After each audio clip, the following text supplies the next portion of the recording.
Jack and the King's Rainbow Fish. King Ferdinand loved his garden nearly as much as he loved his daughter Eloise.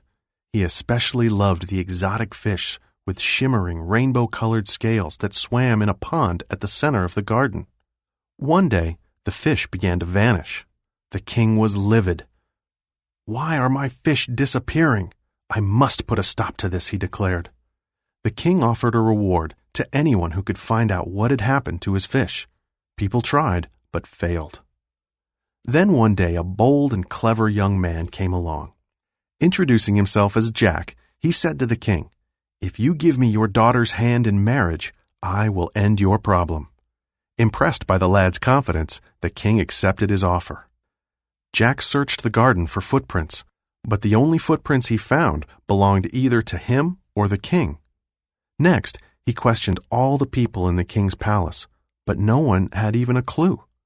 So Jack spent the night in the garden, right beside the pond. For 2 nights, Jack kept watch, but nothing happened. Then, on the 3rd night, he spotted something bright descending toward the pond. A fishing lure, Jack thought. Where there's a lure, there's sure to be a pole. Sure enough, Jack saw a long pole slanting over the garden wall. He crept through the garden and climbed up the wall.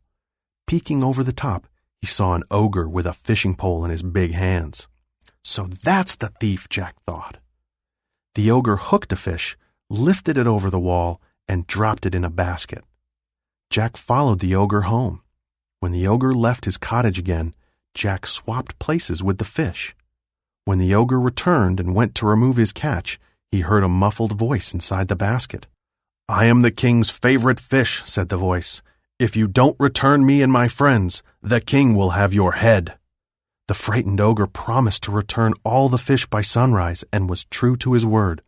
The king also kept his promise and permitted Jack to propose to his daughter Eloise. Unfortunately, Eloise rejected Jack's proposal, but Jack was made the official head of security for the king's garden, and he never saw the ogre again.